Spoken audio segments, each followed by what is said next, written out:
মিরপুরের পল্লবীতে চলছে যৌথ বাহিনীর উচ্ছেদ অভিযান। সেখানে রয়েছেন আমার সহকর্মী এম এ আজিজ। সেখানকার সবশেষ পরিস্থিতি জানার চেষ্টা করবো তার কাছ থেকে। আজিজ, উচ্ছেদ অভিযানের সবশেষ কি অবস্থা দেখছেন আপনি, এবং কেন এই কার্যক্রম চালানো হচ্ছে সে ব্যাপারে কিছু জানতে পারলেন কিনা আপনি? ধন্যবাদ ইরশাদ। আমি এখন আছি পল্লবীর ঝিলপাড়া এলাকা। এখানে পুলিশ সহ আইন শৃঙ্খলা বাহিনীর যৌথ অভিযান চলছে। সেটি হলো, আমরা জেনেছি যে 2006 সালে তৎকালীন 4 দলীয় জোট সরকার সাংবাদিকদের নামে প্রায় 300 সিনিয়র সাংবাদিককে 7 একর জমি বরাদ্দ দিয়েছিলেন। সেই জমি এরপরে আওয়ামী লীগ সরকারের আমলে সেটি বেদখল হয়ে যায়। 250টিরও বেশি ডিজাইন অপশন নিয়ে ওয়ালটন স্মার্ট ফ্রিজ, বোঝে আপনার প্রয়োজন। এখানে সাংবাদিকরা অভিযোগ করেছেন যে স্থানীয় প্রভাবশালী যিনি সংসদ সদস্য ছিলেন ইলিয়াস মোল্লা, তিনি এটি দখল করে রেখেছিলেন এবং এখানে প্রায় 20,000 মানুষ বসবাস করতেন। 2,000-এর মতো পরিবার এখানে ছিল। সব মিলায় 20,000 মানুষ এখানে বসবাস করতেন।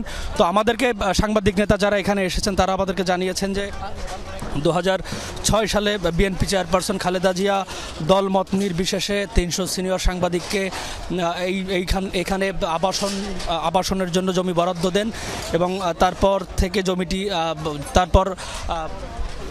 আওয়ামী লীগ সরকার আসার পর জমিটি বেদখল হয়ে যায় এবং সেটি স্থানীয় সংসদ সদস্য ইলিয়াস মোল্লার লোকজন সেটি দখল করে নিয়ে এবং সেখানে অবৈধভাবে বসতি স্থাপন করার সুযোগ করে দেয় এবং সেখান থেকে তারা দীর্ঘদিন তাদের যে আর্থিক সুবিধা সেই সুবিধা তারা নিয়েছেন।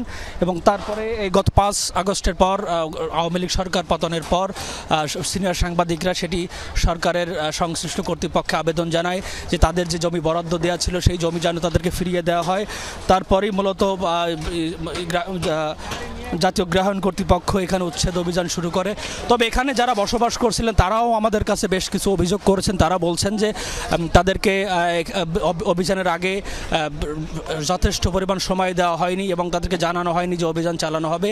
সেক্ষেত্রে তারা তাদের যে বাড়িতে যেসব আসবাবপত্র ছিল, যেসব জিনিসপত্র এখানে ছিল সেগুলো নিয়ে বেশ বিপাকে পড়েছেন তারা। আমরা দেখতে পাচ্ছি যে এখানে বেশ কিছু কাঠের দোকান ছিল এবং সমিলও ছিল যেখান থেকে বিভিন্ন আসবাবপত্রের কাঠ এখানে বিক্রি করা হতো। তারাও বলছেন তাদেরকে আগেই জানানো হয়নি, যার ফলে তাদেরকে হঠাৎ করে এখানে ভেঙে দেওয়ায় তাদের প্রচুর ক্ষতি হয়েছে।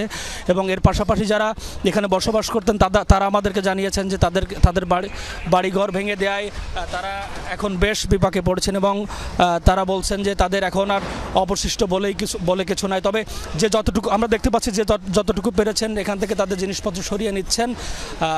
সবশেষ এই ছিল এখানকার পরিস্থিতি। ইরশাদ, ধন্যবাদ আপনাকে।